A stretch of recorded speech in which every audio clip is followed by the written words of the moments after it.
is good.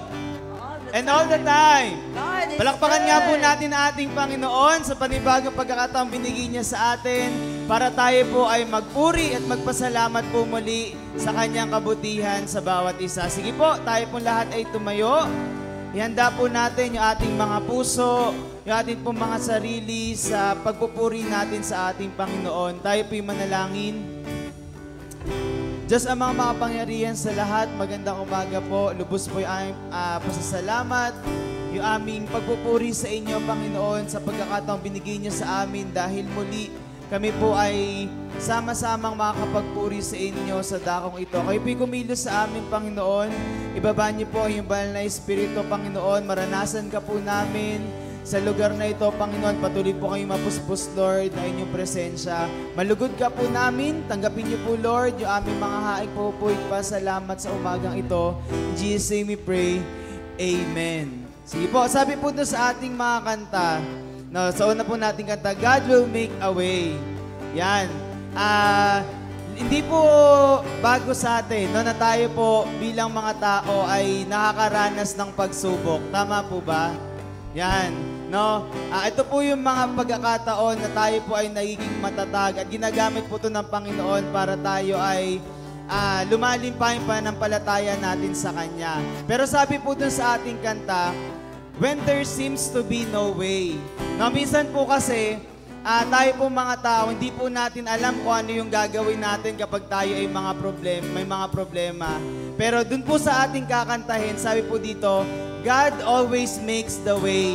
Na para po tayo ay magkaroon ng solusyon sa lahat po ng ating kinakaharap sa buhay. So let us declare the goodness of God sa umaga pong ito at sama-sama po tayo umawit sa ating Panginoon. Let us all together sing. God will make a way when there seems to be no way. He works in ways we cannot see. He will make a way for me. He will be my guide. Pull me closer to His side. With love and strength for each new day, He will make a way. He will make a way. Minsan pa po, God will make a way. God will make a way when there seems to be no way. He works in ways we cannot see. He will make a way for me. He will be my guide. Pull me closer to His side. With love and strength for each new day, He will make a way. He will make a way. By the roadway in the wilderness, He'll lead me. River in the desert, and river in the desert will I see. Heaven and earth will fade, but Your word will still remain.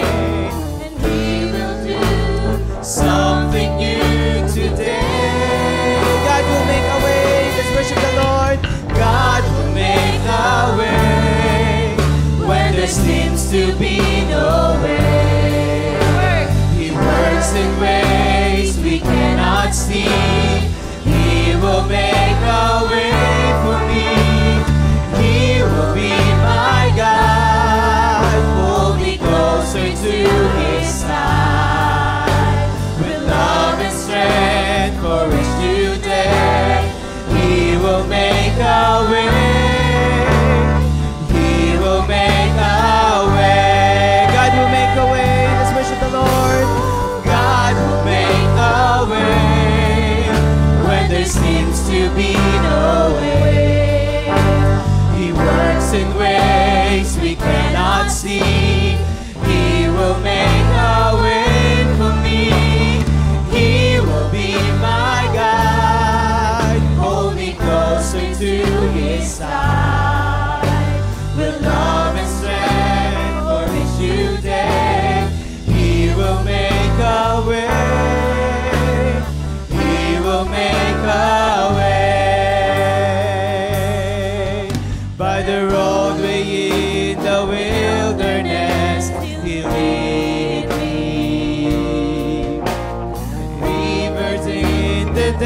earth will I see. Heaven and earth will fade. Heaven and earth will fade, but His word will still remain. And He will do something new today. Oh, God will make a way where there seems to be no way. He works in ways we cannot see. He will make a way for me. He will be my guide. Pull me closer to His side. With love and strength for each new day, He will make a way. He will make a way. Oh, God will make a way when there seems to be no way. He works in ways. He works in ways we cannot see. He will make a way for me. He will be my God. Hold me closer to His side.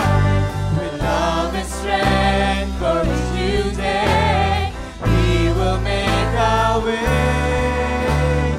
He will make a way. With love and strength, yes, Lord.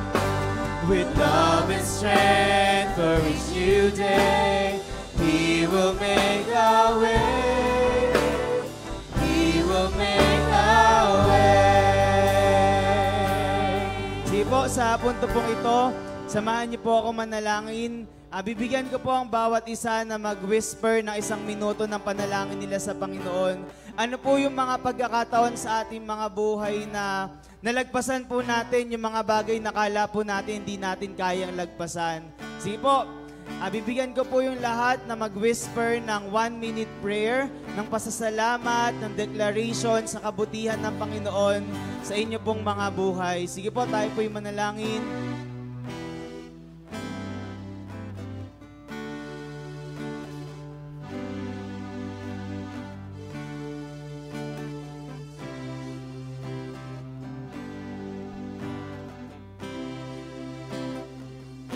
Yes, Lord. Maraming salamat, Lord, sa faithfulness mo sa bawat isa.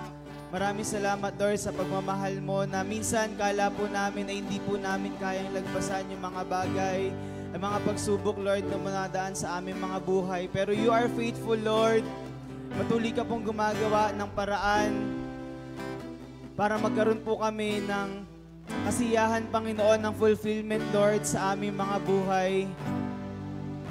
Yes, Lord. Thank you, Lord, for the gift of love, for your faithfulness to us.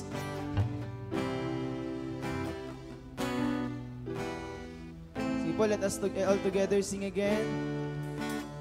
God will make a way when there seems to be no way. Sige po, let us worship the Lord. Let us declare His faithfulness to us. He will make a way, yes, Lord. He will be my guide. Hold me closer to His side. With love and strength for each new day, He will make a way.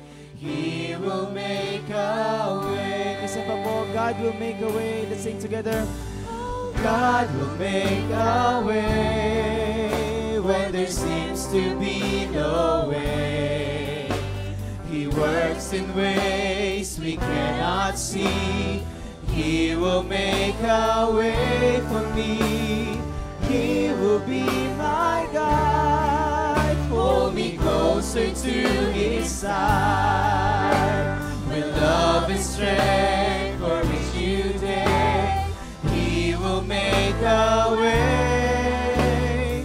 He will make a way. With love and strength for each new day, He will make a way. He will make a way. Palakpakan po natin ating Panginoon. Sige po, let us continue to worship the Lord. Let us continue to declare His goodness and faithfulness to all of us. Let's worship the Lord. Come on!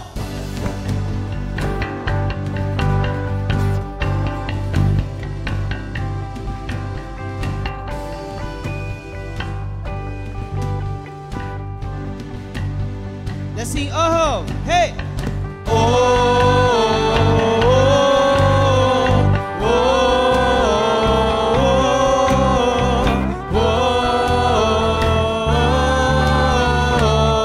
One more, yung mas malakas po.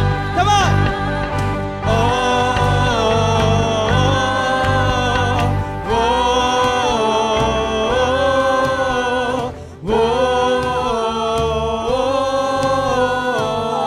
Let's give thanks to the Lord. Come on. Give thanks to the Lord our God. His love endures. His love endures forever. For He is good. For He is good. He is above all things. His love endures. Let's wave our hands. Let's wave. Sing praise. Wave our hands. Come on. Sing praise. With a mighty hand and outstretched arms. His love endures forever. For the life that's been reborn. His love endures forever. Sing praise. Sing praise. Sing praise. Let's worship the Lord. Sing praise. Sing praise. Forever God is faithful. Forever God is strong. Forever God is with us. Forever. Forever God is faithful. Forever God is strong. Forever God is with us. Forever. From the rising to the setting, His love endures. His love endures forever. And by the grace of God we will carry on. His love endures forever. Sing praise. Sing praise. Sing praise. Sing praise. Come on. Sing praise. Sing praise. Forever God is faithful. Forever God is strong. Forever God is with us. Forever. Forever God is faithful. Forever God is strong. Forever God is with us. Forever.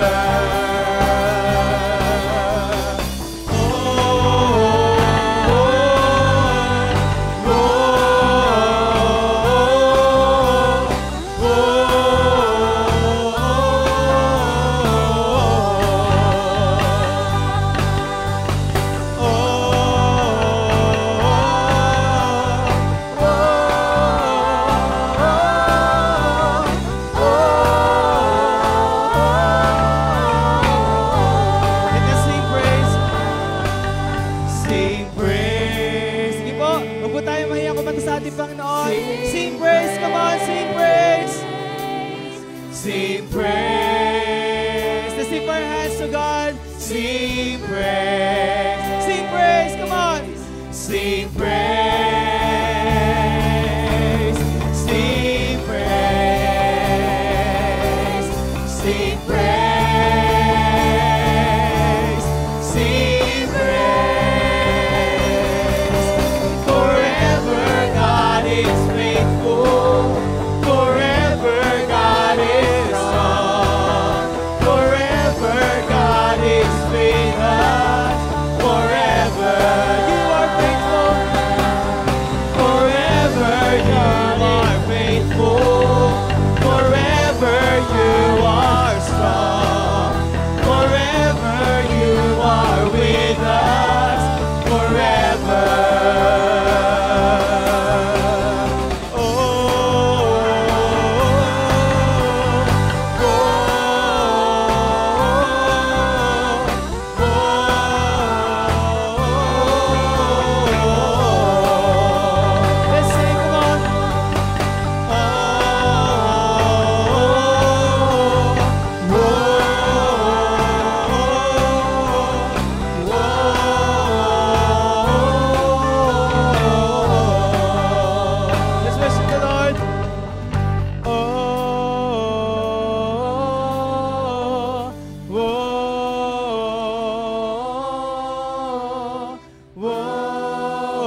Patuloy niyo po tanggapin, Lord, yung aming haing paupoy pasalamat dahil ikaw ay tapat sa aming mga buhay. Sa matamis na pangalan ni Jesus, Amen.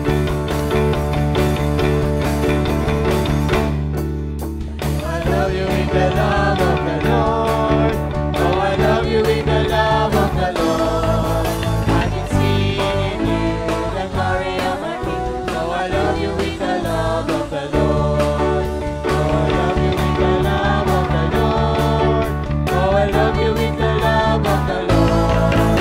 I can see in you the glory of my King. Oh, I love you in the love of the Lord. Oh, I love you in the love of the Lord. Oh, I love you with the love of the Lord. I can see in you the glory of my King.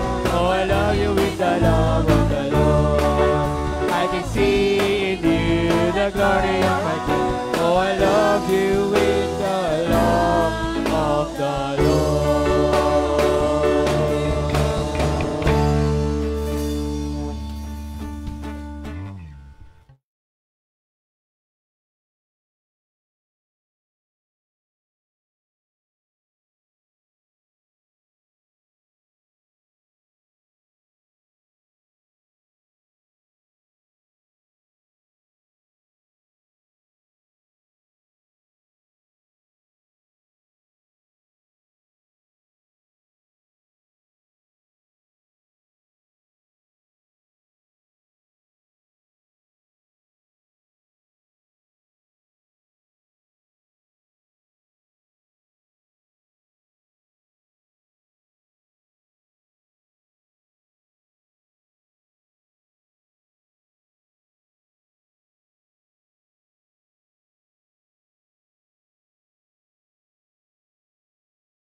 Dapat na si Yahweh ating Panginoon ay pasalamatan. Ang kanyang ginawa sa lahat ng bansa ay dapat ipaalam.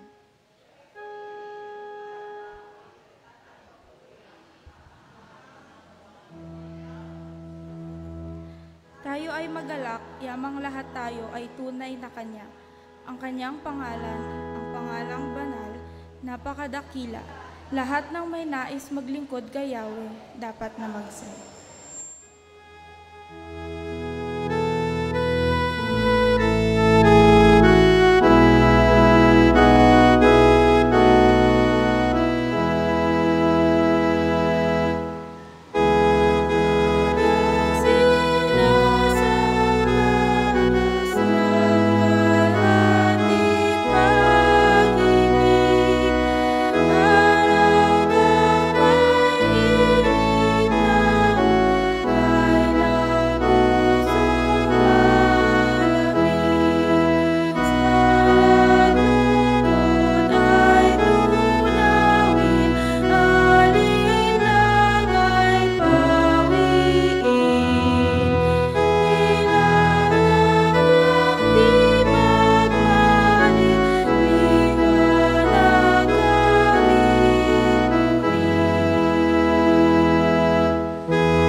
Manalangin.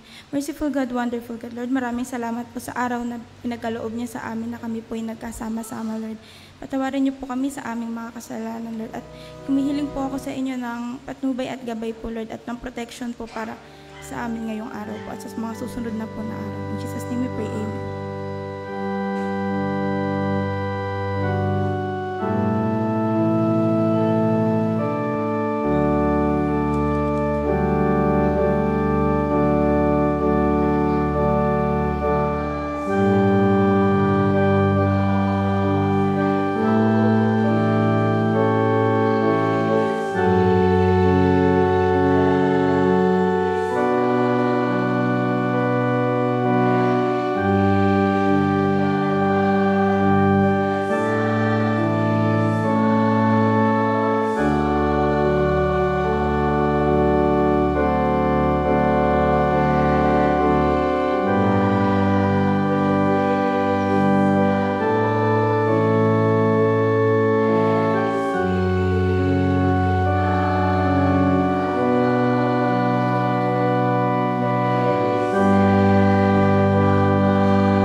Sumasampalatayan. Sumasampalatayan ko ang mga makapangyarihan sa lahat. Mulang ng langit at lupa, at sa Kristo na anak na bugtong niya. Panginoon natin na sa hiwaga ng Espiritu Santo ay pinanganak ng Birheng Maria. Nagdamdam ng hirap sa katulan ni Poncio Pilato. Pinako sa krus na matay at inilibing. Sa ikatlong araw ay nabuhay sa mga patay. Umakyat sa langit at umupo sa kanan ang mga makapangyarihan sa lahat. Doon nagmumula ang paririto upang hukuman ng mga nabubuhay at nangamamatay. Sinasampalatayanan ko ang Espiritu Santo. Banal na iglesyang lagana, ang pagkakaisa ng mga banal sa mga kasalanan, ang muling pagkabuhay ng katawan, at ang buhay na walang hanggan.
Yung mga bata, tayo po'y manalangin.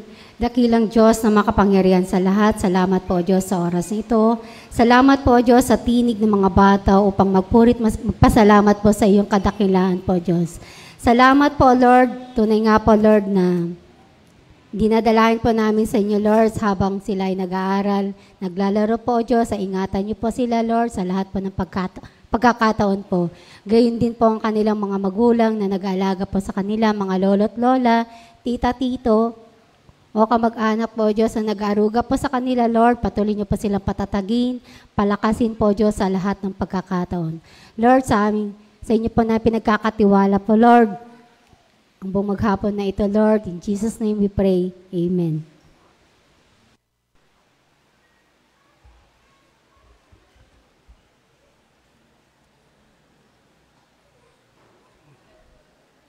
Sige po, magandang umaga po sa kanilang lahat. Nasa panahon po tayo ng mga pahayag. Mamaya po ay may UMWSCS Local Church Officers Forum. a role of women in the church and financial obligation orientation na gaganapin po sa Anyatam UMC. Mamayang alas 2 ng hapon. Na may pupuntang mga kababaihan sa atin dito mamaya kasama si Ate Ruby. And then, August 27, Recognition Sunday. Ganun din, August 27, Prayer Conference, 2 p.m., Baliwag Star Arena sa Baliwag. And then, September 3, magkakaroon po tayo ng konting pagbabago sa ating worship service. Mag-uumpisa po sa September 3, alas 8 na po ang ating divine worship. Sa September 3 pa ho. Huwag kayong pupunta next Sunday. Sa September 3 pa ang umpisa.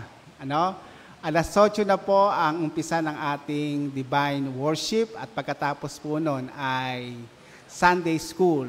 Mga 30 to 45 minutes. Hindi namin kayo i-hold ng matagal dahil ang gusto lang, ang purpose lamang po nito ay magkaroon ng pagsasama-sama ang bawat organization at magkaroon ng Sunday school. Okay, wala namang mawawala sa inyo kasi naaga lang at maaga din naman tayong matatapos. Maximum mga 10:30 tapos na tayo. Okay? September 3. First Sunday of September, alas 8 po, kailangang narito na kayo. Okay? Ang nagkaloob po ng mga bulaklak ngayong umaga ay sina kapatid na Myla and Dojo Flores at ang mga magdiriwang ng kaarawan. Bukas po ay kaarawan ni Ate Ruth Narag. Ayun. Kaya po, tumayo ka. Ayan po. Birthday niya bukas. Sa 15, si John Rhys Jabez Sanggalang. Nandito ba si Jabez? Tayo. Okay, ayun po. Sa 16, si Mark Rainiel Balahadja. Gayon din si Donnie Baldonado. Sa 19, si Emmanuel Adriatico at si Nineta Rapanut. At wedding anniversary sa August 17 ni Ate Myla at Dojo Flores. Okay, awitan natin sila.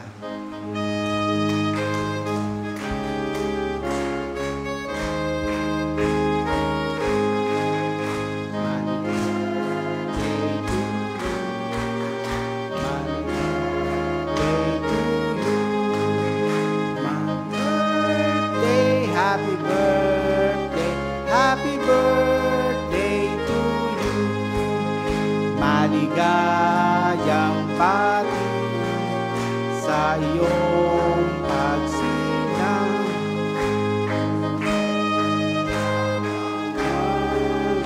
Ng mamahang buhay. Tayo manalangin. Dakilang Diyos, salamat pong muli sa araw na ito na ibinigay niyo sa amin, na minsan pa kami ay pwedeng magpasalamat sa iyo, magpuri at dalhin sa iyo ang aming pinakamataas na pagpapasalamat at pagpupuri sa iyo. Tunay nga po na pagpalain niyo yung mga anak na diriwang ng kaarawan. Ikaw nga po ang Diyos ang patuloy na gumawa sa kanilang buhay. Maranasan nila na lagi kang nilang kasama at makita mo sila na patuloy na nagbibigay ng buhay para sa iyo. Gayun din po sa nagdiriwang ng wedding anniversary. Tunay nga po na patuloy niyo silang buklurin sa pag-ibig, pagkakais at pagmamahalan. At tunay nga po na ikaw ang maging sentro ng kanilang tahanan. Pagpalain niyo nga po ang bawat isa sa pangalan ni Jesus. Amen.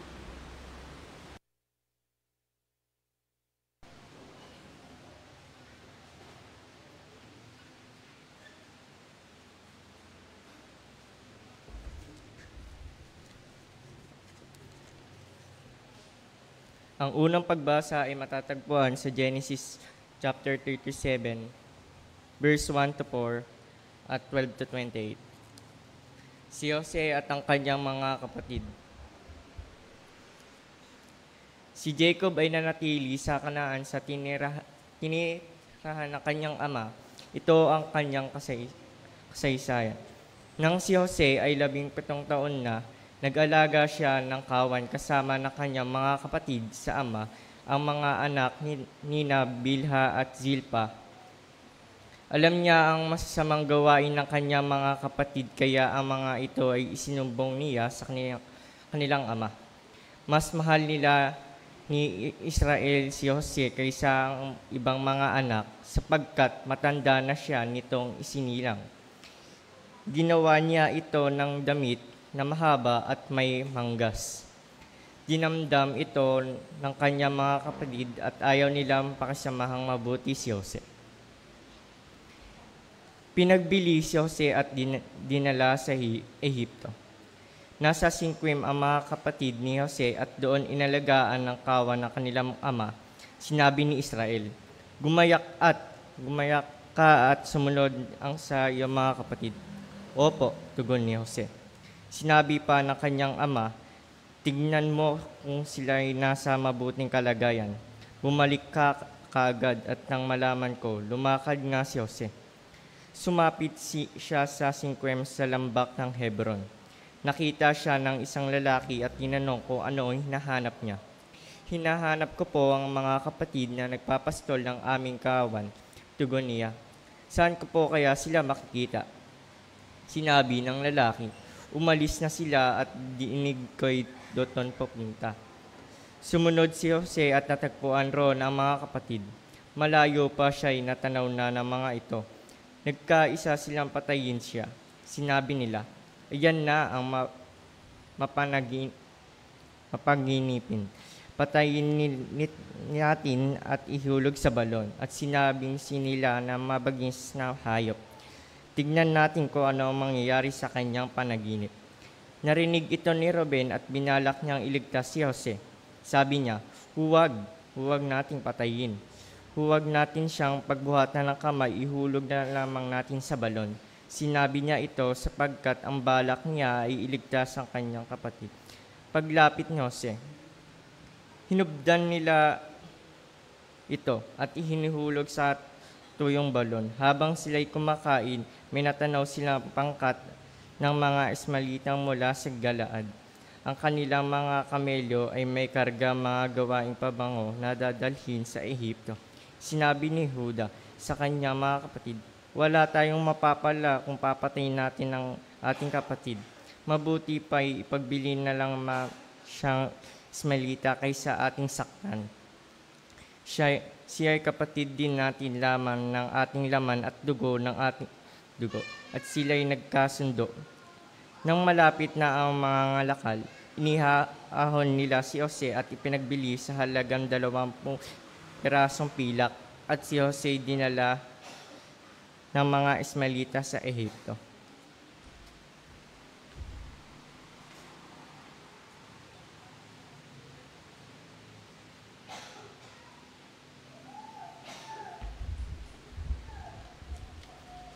Ang ikalawang pagbasa ay matatagpuan sa Roma, Kabanata 10, talata 5 hanggang 15. Ganito ang sinasabi. Ganito ang isinulat ni Moises tungkol sa pagiging matuwid batay sa kautusan. Ang tumupad sa kautusan ay mabubuhay ayon dito. Ngunit ganito naman ang sinasabi tungkol sa pagiging matuwid batay sa pananampalataya.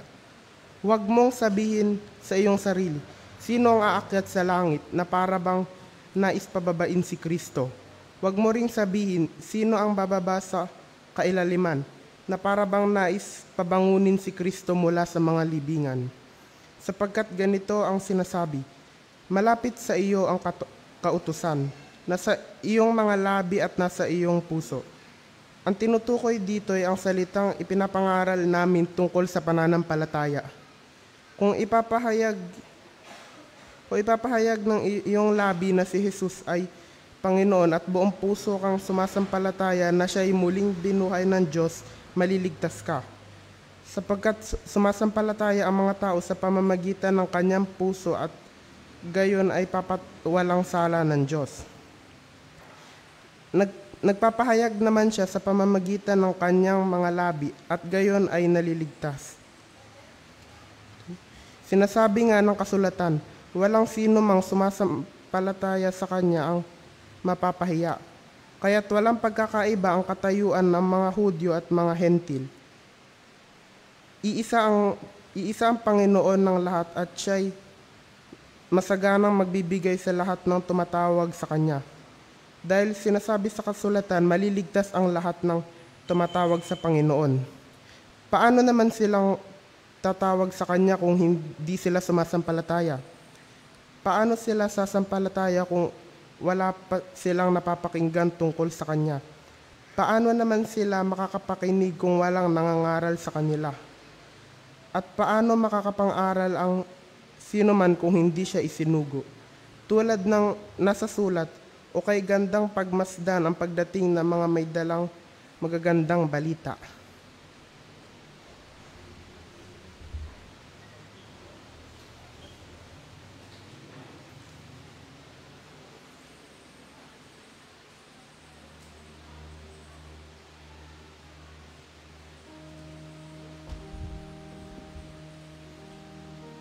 Ang Ebanghelyo ayon kay Mateo, chapter 14, verses 22 to 33.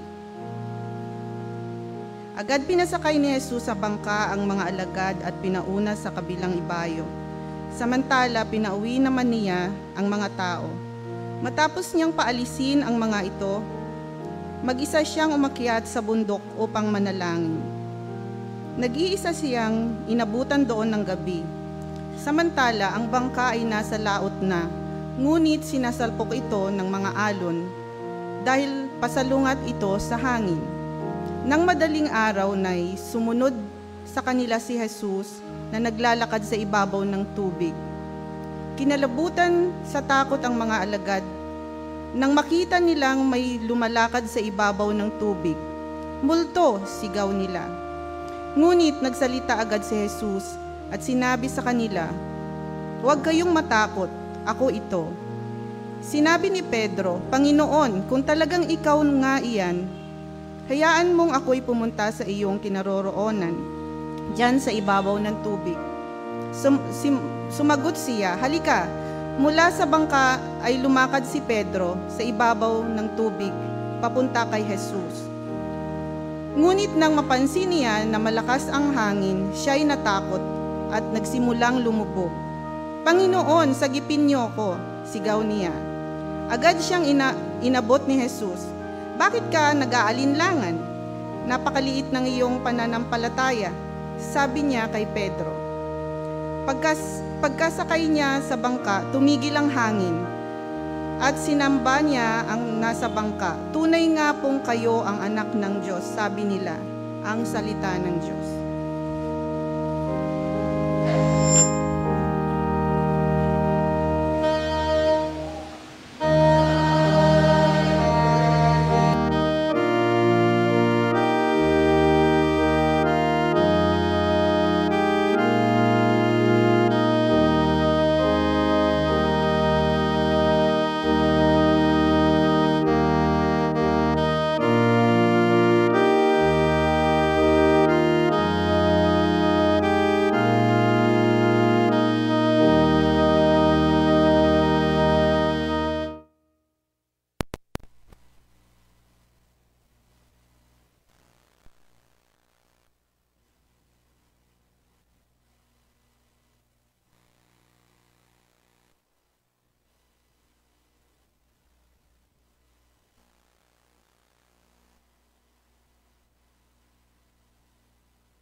them hearts for love alone.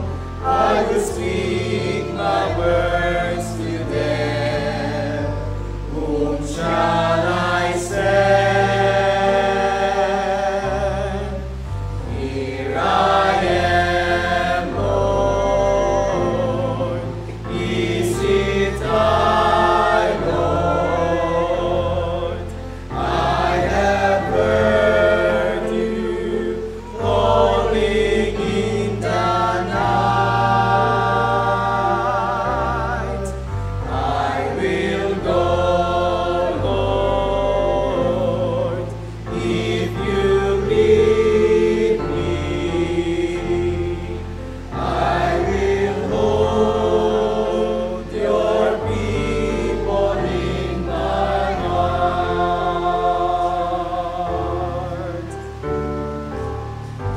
I, the Lord of wind and flame, I will tend the poor and lame. I will set a feast for them. My hand will save. Finest bread I will provide, till their hearts be satisfied. I will give my life to them. Whom shall I send? Here I am, Lord. Is it I, Lord? I have heard you calling in the night. I will go, Lord, if you lead me. I will hold your people in my heart. I will hold your people in my heart.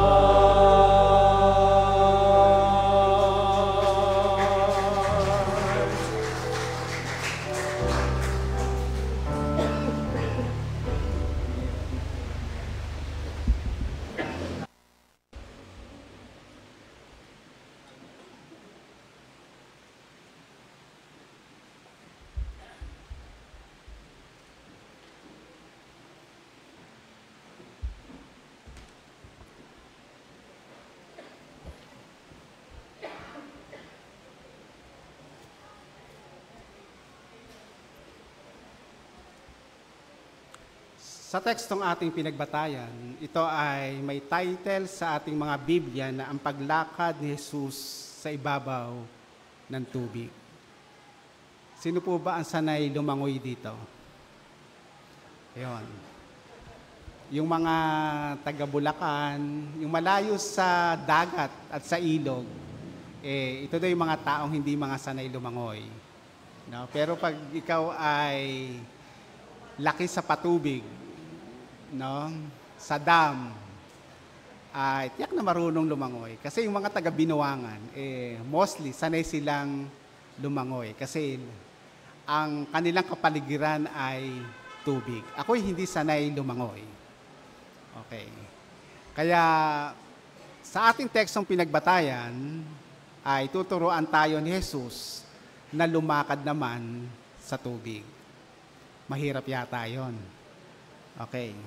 Matapos magpakain ng 5,000 katao si Jesus, ito palang ating microphone ay sensitive. Kasi pinadadagdagan ko to ng sandangkal para hindi na ako gumaganon. Kaya kahit malayo, naririnig pala ako. Kaya yung mic sa choir, huling-huli, ang mga magaganda ang boses. Kaya huwag nyo ilalakas kasi dinig na dinig. Ano? Pag pinanood nyo sa cellphone, yung kumakanta ng huling-huli doon, kung sino, no? Ang out of tune. Kaya sensitive pala to. Okay?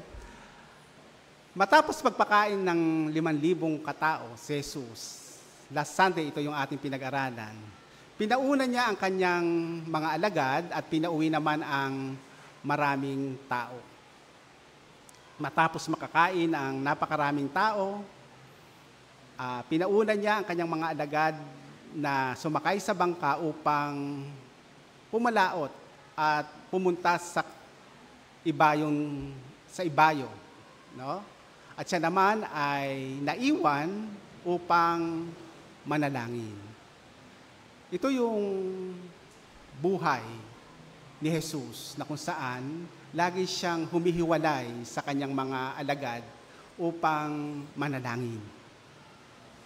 Marahil ito yung kanyang gustong ituro at ito din ang kanyang sikreto upang malaman niya ang kalooban ng Ama sa kanyang buhay na kung saan yung solitude, yung pag-iisa, alone with God, ito yung sikreto din ng ating buhay upang malaman natin ang kalooban ng Diyos sa ating mga buhay.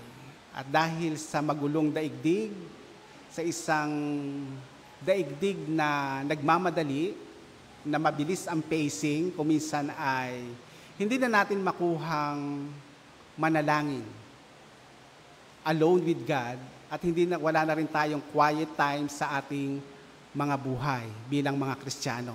Pero kung tayo ay nais nating maging malago sa ating pananampalataya, maging maalab yung ating pananampalataya, tulad ni Jesus, sabi doon ay lagi siyang humihiwalay sa kanyang mga alagad, sa crowd, upang umakyat ng bundok at manalangin. At upang alone with God at maranasan niya ang presensya at maranasan niya ang pangungusap ng Diyos sa kanyang mga buhay. Kaya siguro, itry natin ang pananalangin secretly, alone with God. Naalala ko noong si Bishop Juan, ang isa sa kanyang programa ay magkaroon ng prayer room sa loob ng iglesia.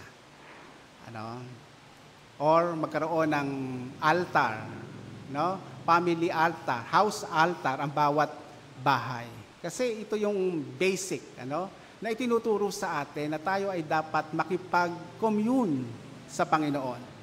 Kaya mahalaga na tayo ay nakikipag-usap, nananalangin. Prayer is talking with Jesus na kung saan ay kinakausap natin ang Panginoon. Nananalangin tayo alone with God. At ito yung practice ni Jesus. And then, sabi doon, pinauna niya ang kanyang mga alagad upang pumunta sa kabilang ibayo. Madalas tayong makabasa na sila ay pumapakabila sa kabilang ibayo. Ibig sabihin, hindi confine ang ministeryo ni Jesus sa isang lugar, kundi from one place to another, na gusto niyang maranasan. Gusto niyang maranasan ng kanyang mga alagad ang iba't ibang klase ng buhay. Hindi lamang sa kanilang nakalakihan, kundi gusto niyang ma-experience ang iba't ibang klase ng buhay sa kabilang ibayo. Halimbawa, nung ako ay hindi pa pastor, hindi ko alam yung lugar ng Binawangan. Hindi ko alam ang lugar ng Quebadya. Akala ko yung Quebadya tao Quebadya, Quepombo. Lugar pala yun. Hindi ko alam na may mga lugar na ganon. Hindi ko alam ang Kalumpang, hindi ko alam ang Sibul, hindi ko alam ang Manila, hindi ko alam ang doon sa gawing east, na North Sagaray, hindi ko napupuntahan yan. Pero, nice ng Panginoon na tayo mag-explore kung ano ang iba't ibang klase ng buhay Sapagkat kuminsan, hindi natin alam yung nararanasan ng iba. Hindi natin alam yung buhay sa ibang lugar.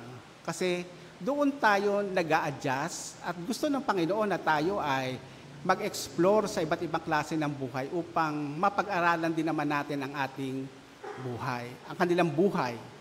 Kaya marahil ito yung gusto ni Jesus na maranasan ng kanyang mga alagad. Na sila ay nakakaalam, aware sila sa iba't ibang klase ng buhay. Kasi kuminsan ay masyado tayong mareklamo sa buhay. Pero hindi natin alam na may mga taong nakatira sa karton, may mga taong nakatira sa kariton, may mga taong nakatira sa Islam area. May mga taong nakatira, no, sa hindi mo iisiping bahay, ano? Pero dahil dito, na-explore natin at ibang-ibang klase ng uri ng buhay, lugar ng ating buhay. Upang tayo maging epektibong saksi, maging epektibong Kristiyano, ay dapat ay nag-a-adapt tayo sa iba't ibang klase ng buhay. At ito ang itinuro ni Jesus sa kanyang mga alagad. And then sabi doon, pagkaalis ng mga ito, umahon siya sa burol upang manalangin. Samantala, nasa laot na noon ang bangka at sinasalpok ang mga alon sapagkat pasalungat sa hangin. Nang mauna ang mga alagad, ay dumating ang unos o ang malakas na hangin. Ang sabi, noong pakainin ng mga alagad ang 5,000 katao, maggagabi na noon, kaya hindi na nila pinauwi. Sinasabi na ang oras ng mangyari ito ay about 3 to 6 a.m., madaling araw, 4 to watch, ano? Di ba, merong narinig natin yung mga 4 to watch, isa religion. No? Ang kahulugan nito ay around 3 to 6 a.m. Pagod yung mga alagad at dumating pa ang isang problema nang sila ay nasa laot na, sila ay binabalya ng malakas na hangin. Sabi doon ay pasalungat ang hangin sa isang mandaragat. Ano? Marahil ay hindi kakaiba ang naranasan nilang unos sa dagat. Kasi karamihan sa kanyang mga alagad ay mga mangingisda. Pero marahil ay kakaiba ang lakas ng hangin at ng alon sa dagat ng mga panahong iyon. Kaya ang mga alagad ay nangatakot. Ano? Dahil maaring lumubog ang kanilang bangka. Okay. Siguro ang maraming tao ang may hydrophobia o takot sa tubig. Ano? Kailan lang ay nabalita ang pagkamatay ng 26 na katao sa Polillo Island na sumakay, nag-overloading ang bangkang kanilang sinasakyan at dahil dito ay lumubog at namatay ang mga sakay nito. Kahit na sila ay ang mga alagad na ito ay bihasa sa tubig, naroon pa rin yung pagkatakot, no? Na baka lumubog ang bangka. Kahit marunong kang lumangoy, pag ito ay gabi at hindi mo alam kung paano makisalunga sa hagupit ng hangin at laki ng alon, ay maaari ka ring mamatay. Kaya nga, ito ang sinasabi dito, pasalungat ang hangin. Sa ating buhay bilang mga Kristiyano na naglalayag sa buhay na ito, hindi lahat ng oras ay smooth sailing. Ano? Minsan biglang dumarating ang bagyo. Minsan dumarating ang unos ng buhay. Kuminsan hindi sumasang-ayon sa atin ang kapalaran. Kuminsan ay hindi sumasang-ayon ang naisin at kalooban natin. Kuminsan ay they are against us. ito yung ating dapat malaman bilang mga Kristiyano. Hindi ko tayo ay mga Kristiyano ay wala ng problema at wala ng pagsubok na dumarating sa buhay. Alalahanin natin na tayo ay dinadala sa tubig, dinadala sa dagat upang turuang lumangoy. Tayo ay nasa lakbayin, ng dagat na kung saan anytime, any moment ay pwedeng may mangyari, sa ating mga buhay bilang mga Kristiyano. Ngayon, peaceful, pero mamaya may mag-a-arise na problema. Ngayon, okay ang buhay, pero bukas hindi natin alam na mayroong panibagong problema at balakid sa ating mga buhay. Ngayon, okay, pero hindi natin alam sa susunod na mga araw. Yan ang katotohanan ng buhay. Tulad ng paglalayag ng mga alagad, Very peaceful, pero dumating ang oras na hindi nila inaasahang babalyahin sila ng malalakas na alon at pasalungat ang hangin. Ang sabi sa English ay, they tortured by the wind. Pag sinabing tino-tortured ay pinahihirapan sila ng hangin. Kaya nga ito din yung ating buhay bilang mga Kristiyano. Hindi laging smooth sailing. Dumarating ang bagyo, ang unos, ang malakas na hangin sa ating mga buhay. At dito ay ipinakikita lamang na ito ang ating buhay. Tayo ay nakikihamok sa dagat ng buhay na minsan payapa, minsan naman ay maalon. At sa panahon ng pag-alon ng ating mga buhay, ay sino ang ating kailangan? Sino ang ating tagapagligtas? Kaya nga sabi dito sa ating tekstong pinagbatayan, matapos na manalangin si Jesus ay nais niyang sumunod sa kanyang mga alagad. Kaya nga siya'y naglakad sa tubig. Lumakad siya sa tubig. Ano yung ipinakikita sa atin nang siya ay maglakad sa tubig? Pinakita yung kanyang pagiging divine, pagiging Diyos, na kung saan siya rin ang Diyos ng kanyang nilikha.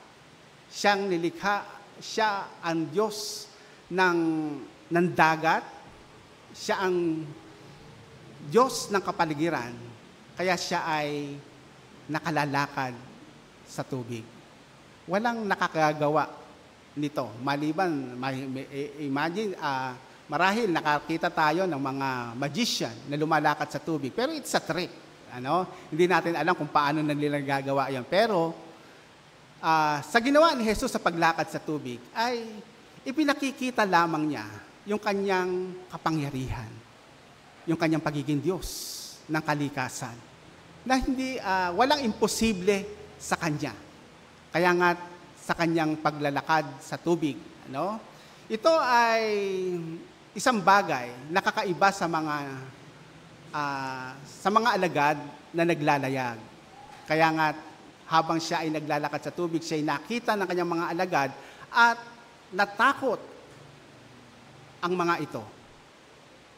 First time nilang nakakita ng taong naglalakad sa tubig. Marahil si Andres, si Pedro, si Juan at si Santiago na magdaragat ay first time ding nakakita ng naglalakad sa tubig, kaya sila'y nanggilalas din kung paanong nangyari na may isang taong naglalakad sa tubig, kaya nga sila'y nangatakot. At ang akala nila, siya ay isang multo. Maraming pagkakataon na mababasa natin sa Biblia na sa gitna ng alon, sa gitna ng hangin, sa gitna ng malakas na unos at bagyo, kuminsan ay hindi natin makita ng mukhaan si Jesus sa ating mga buhay. Maalala natin nang si Maria Magdalena ay pumunta sa libingan ni Jesus. Nakipag-usap sa kanya si Jesus. Sabi, ano ang iniiyak mo? No? Dahil sa sobrang luha ni Maria Magdalena, hindi niya namukaan na ang nakikipag-usap sa kanya ay si Jesus na kanyang hinahanap. Kuminsan, sa dami ng problema na ating nakakaharap, kuminsan hindi natin alam na ang nakikipag-usap na sa atin at hindi natin namumukaan na ang kausap natin ay walang iba kundi si Jesus. At kuminsan, sa ganitong diwa ng ating buhay, kuminsan, nakikipag-usap na sa atin ang Diyos, pero hindi natin alam na siya, ang Diyos na nakikipag-usap sa atin. Sa gulo ng mundong ating ginagalawan, kuminsan ay hindi natin marinig ang Diyos at hindi natin makita ng malinaw ang Diyos na nakikipag-usap sa atin. Kailangan minsan huminto, tumigil upang makita at marinig natin ang kanyang sinasabi sa ating mga buhay. Kaya kuminsan ang retreat, no? Hindi ito pagsuko o hindi ito pag-retreat sa bawat hamon ng buhay, kundi ito'y paghinto upang magpanibagong lakas at marinig natin ang sinasabi ng Diyos sa ating mga buhay. Kailangang manahimik tayo. Stand still, no? At dinggin ang sinasabi ng Diyos sa ating mga buhay. Sa gulo ng mundong ating ginagalawan, kuminsan ay hindi na natin marinig na nagsasalita ang Diyos sa ating mga buhay. Kaya kuminsan, kailangan ng quiet time, kailangan ang pagbubulay-bulay, kailangan ang isang pag-iisa na kasama ang Diyos upang marinig natin yung sinasabi niya sa ating mga buhay. At ito naman ang inaagaw ng makabagong mundo sa ating mga buhay. Yung sobrang kaabalahan natin, yung asap na lagi tayong may hinahabol, na para bang hindi tayo makatigil dahil sa dapat unahin natin sa ating mga buhay. Di ba? Sa makabagong panahon, bawal mamahinga, bawal mag-absent, kasi marami tayong dapat unahin sa ating mga buhay. Di ba? Marami tayong hulugan. Marami tayong dapat unahin. Maraming maniningil sa kinabukasan. Kaya kuminsan, hindi tayo makatigil. Hindi tayo magkaroon ng isang libreng oras para sa Panginoon kasi maraming dapat unahin. Pero ang sabi ng Panginoon ay manahimik tayo. Tumigil tayo sandali upang makita at marinig natin ang sinasabi sa atin ng Panginoon. Kaya nga, nandoon si Pedro, no? At sinasabi niya, kung kayo yan, maaari bang pumunta ako sa inyo? No? Para makasagurado si Pedro ay lulunsad siya sa bangka upang lapitan si Jesus. Ito ang isang bagay na maganda kay Pedro, no? Na nais niya na patunayan na si Jesus, kaya aalis siya sa bangka upang lapitan si Jesus. Kaya nga, nang siya ay lumunsad sa bangka, noong una ay hindi siya lumulubog. Siguro, si Pedro ang may pinakamayamang karanasan kay Jesus. Kasi siya lang yung nakaranas na makalakad sa tubig ng ilang step bago siya lumubog. Kung merong pinakamayabang na mag-share ng kanyang karanasan kay Jesus, siguro si Pedro. Kasi naranasan niyang lumutang sa tubig kahit ilang step. Pero, kung si Pedro ang modelo ng pananampalataya, siya rin ang nagpakita ng kawalang pananampalataya. Nang matakot siya.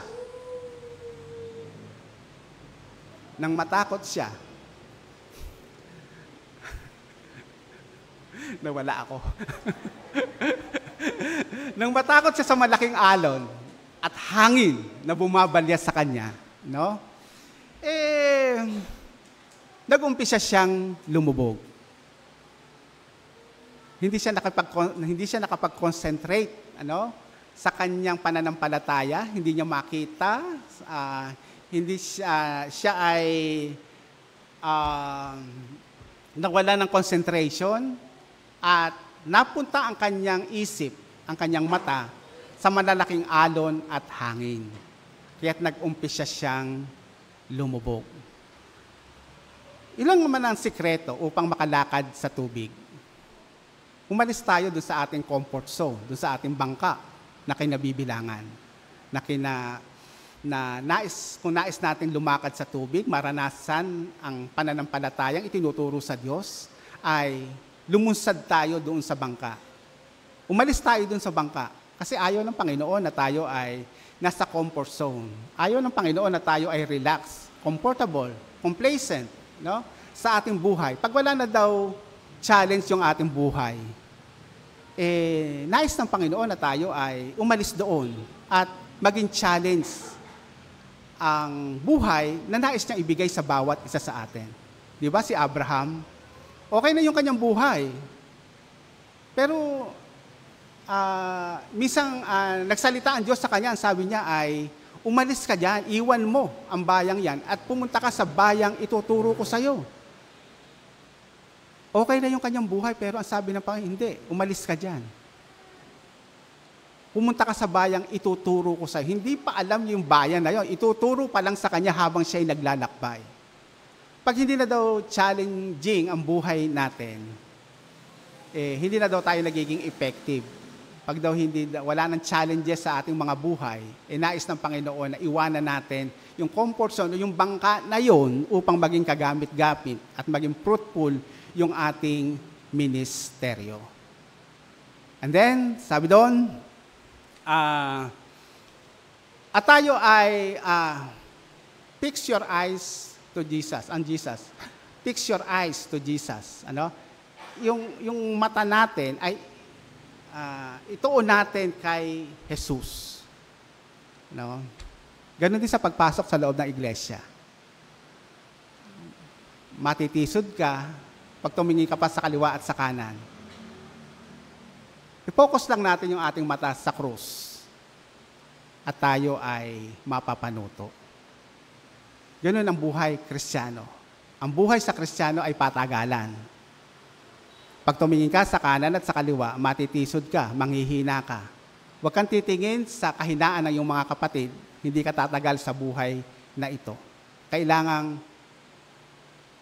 i-focus mo lang ang iyong paningin kay Jesus. Sa itaas lang ang tingin upang tumagal ka sa buhay na ito bilang mga Kristiyano. Maraming tao ang natisod, maraming taong nandamig, maraming tao ang sinisi ang iba, kaya hindi na nagpatuloy. Pero, kung nakatuon lamang ang ating paningin kay Jesus, tatagal tayo sa buhay na ito bilang mga Kristiyano. Nang tumingin si Pedro sa hangin, sa alon, sa bagyo, at unos ng buhay, nag-umpisa siyang lumubog. Ganon din ang buhay natin. Kung tayo ay lalamunin ng pagkatakot ng alon at ng hangin ng ating buhay, hindi tayo tatagal sa buhay na ito. Lalamunin tayo ng dagat. At kung nais nating makalakad sa tubig, ituon lamang natin ang ating paningin kay Jesus. And then, isa lang ang katotohanan itinuturo sa atin. Kung tayo lulubog man, ang Diyos pa rin ang mag-aahon sa atin mula sa ating kinalubugan, kinadapaan ng buhay. Kaya't ang sabi ni Jesus, Ang sabi niya, kay liit ng iyong pananampalataya. Ang pag-ahon, ang pag-alis sa bangka, at paglakad sa tubig ay paglakad, paghakbang sa pananampalataya. Mga kapatid, kailan natin ihahakbang? Kailan tayo hahakbang sa pananampalataya? Kung minsan hindi natin mag-gauge yung ating pananampalataya kung gaano na ito kalalim. Kasi hindi natin sinusubukang humakbang sa pananampalataya. Kung minsan, dinadala tayo ng Panginoon sa dagat. Sa nagngangalit na dagat upang subukin ang ating pananampalataya. Mga kapatid, tunay nga po na nais ng Panginoon na turuan tayong makalakad sa tubig. Nang ibig sabihin lang naman ay humakbang tayo sa pananampalataya. Kung minsan hindi natin na-exercise yung ating pananampalataya kasi nanghahawakan tayo sa ating magagawa, sa ating kayamanan, sa ating katalinuhan. At kung minsan, hindi natin na-exercise yung ating pananampalataya dahil hindi ba tayo dinadala sa isang dagat na nagngangalit upang humakbang tayo sa pananampalataya. Mga kapatid, ang buhay natin bilang mga Kristiyano, ang labanan dito ay pananampalataya. Ang labanan dito ay palaliman ng pananampalataya. Gumagawa at nililingo ng Panginoon ang kanyang mukha sa mga taong may malalim na pananampalataya. Naalala nyo yung babaeng inaagasan? Ang daming tao doon na nagsisiksikan, nagbabalyahan upang makita si Jesus. Pero nang mahipo ng babaeng ito na inaagasan ang laylayan ng damit ni Jesus, ang sabi niya, may nawalang lakas sa akin. Ibig sabihin, sa pananampalataya ng babaeng iyon, lumingon si Jesus. Kaya hindi sa bawat isa sa atin ngayon. Marami tayo dito. Pero, hindi lahat ay lililingon ni Jesus. Yun lamang may matibay na pananampalataya upang lumingon ang Diyos sa ating mga buhay.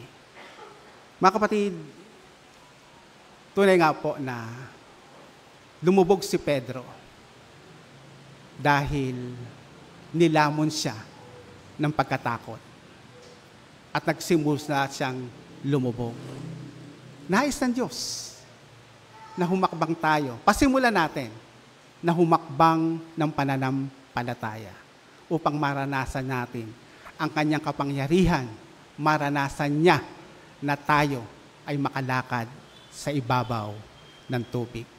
Sa pangalan ng Ama, ng Anak at ng Espiritu Santo. Amen.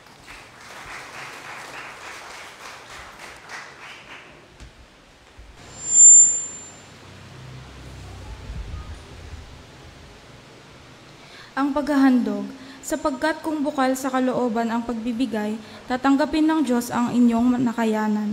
Hindi niya hinihintay na magbigay kayo ng hindi ninyo kaya.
the sacrifice of praise unto the house of the Lord. We bring the sacrifice of praise to the house of the Lord, as we offer unto you the sacrifices of thanksgiving, as we offer unto you the sacrifices of Dakilang Diyos, salamat po sa mga pagpapalang ito. Bahagi ng aming tinatangkilik na muli namin ipinagkakaloob sa iyo. Tunay nga po na tanggapin niyo ito. Basbasan sa ikalalago na iyong gawain at ng iyong misyon. Amen.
Dakilang Diyos, maraming pong salamat sa araw na ito na ginawa mo sa amin na minsan pa ay nakasamba kami sa iyo sa Espiritu at katotohanan. Salamat po, Panginoon, sapagkat may pagkakataon kami magpasalamat, may pagkakataon kami makinig ng iyong banal na salita na nagbibigay sa amin ng kalakasan upang kami ay mapalakas, ma-enlighten, at higit sa lahat ay maturuan kaming mumakbang sa aming pananampalataya.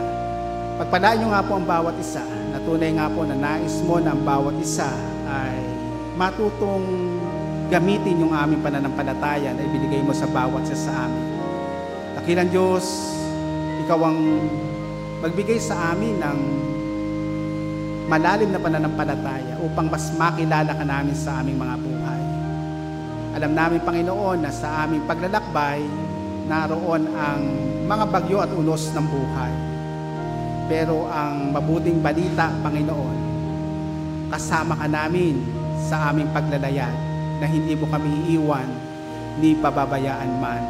Dakilang Diyos, pagpalain niyo yung mga anak na patuloy na nagtatalaga ng kanilang buhay. Narito sila upang alamin ang nasa mo sa kanila. Bigyan mo nga po kami ng isang pusong dalisay, wagas, at isang malinis na puso upang makapanahan ka sa aming mga puso, Panginoon. Alisin mo ang mga bagay na hindi mahalaga sa aming mga buhay upang maranasan namin ang ganap na kagalakan ng buhay. Dakilang Diyos, tunay nga po na may kanya-kanya kaming hibig, kabigatan, mga problema sa buhay, at alam namin, Panginoon, na Ikaw ang Diyos ang kasagutan sa lahat ng ito.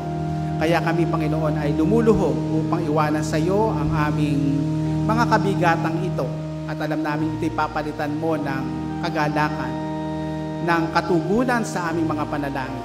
Dakilang Diyos, tunay nga po na salamat sapagkat minsan pa ay pwede kaming magpasalamat sa iyo sa mga anak mo na nagdiriwang ng kaarawan. Tunay nga po na patuloy niyong ingatan ang iyong mga anak. Salamat po na hindi nararanasan namin ang iyong presensya, na nandiyan ka sa aming mga buhay at patuloy na inaalam ang aming mga pangangailangan. Dakilang Diyos, gamitin mo ang bawat isa upang maging bahagi ng paglago ng aming iglesia. Tunay nga po na marami kaming planuhin, marami kaming nais gawin, pero ito hindi magagawa ng naming mag-isa, kundi sa tulong at gabay rin ng iba naming mga kapatid. Kaya Panginoon, pagpalain niyo nga po ang bawat isa at maranasan namin kabilang kami sa paglago ng aming iglesia. Dakilang Diyos, sa mga nasa banig ng karamdaman, dakilang Diyos, tunay nga po na patuloy niyo kaming patnubayan. Ikaw ang aming mga doktor, Panginoon, sa aming mga buhay upang maranasan namin ang ganap na kagalingan. Dakilang Diyos, patnubayan niyo nga po sila. Ipuin niyo nga po sila na yung mapagpalang kamay upang maranasan nila ang ganap na kagalingan. Dakilang Diyos, kilala mo sila at alam namin, Panginoon, na Ikaw ang patuloy na magpuprovide ng lahat ng kanilang mga pangangailangan. Dakilang Diyos, tunay nga po na narito kami sa iyong harapan at lalabas kami ng bahay-sambahang ito na taglay ang kabaguhan ng buhay. Dakilang Diyos, tunay nga po na makita mo na kami nagliliwanag at nagiging asin ng sanlibutan ito, na ito yung naisin mo na makita sa amin. Isang kabaguhan ng buhay upang bumago din ang buhay ng iba na nakapaligid sa amin. Tunay nga po, Panginoon, na bigyan mo ng katagumpayan ang mga gawain namin. At alam namin, Panginoon, na kami nagpaplano lamang, pero Ikaw ang nagbibigay ng katuparan at katagumpayan sa lahat ng aming pinalano. Kaya, Panginoon, salamat po na may isang Diyos na patuloy na gumagabay sa bawat isa sa amin. Ganun din po, Panginoon, sa bayang aming kinabibilangan, ang bansang Pilipinas. Tunay nga po na ibalik mo ang kapayapaan at kasaganaan sa pamagitan ng aming mga Kristiyano na iyong tinawag. Gamitin mo kami, Panginoon, sa bayang ito. Sa pangalan ni Jesus. Amen.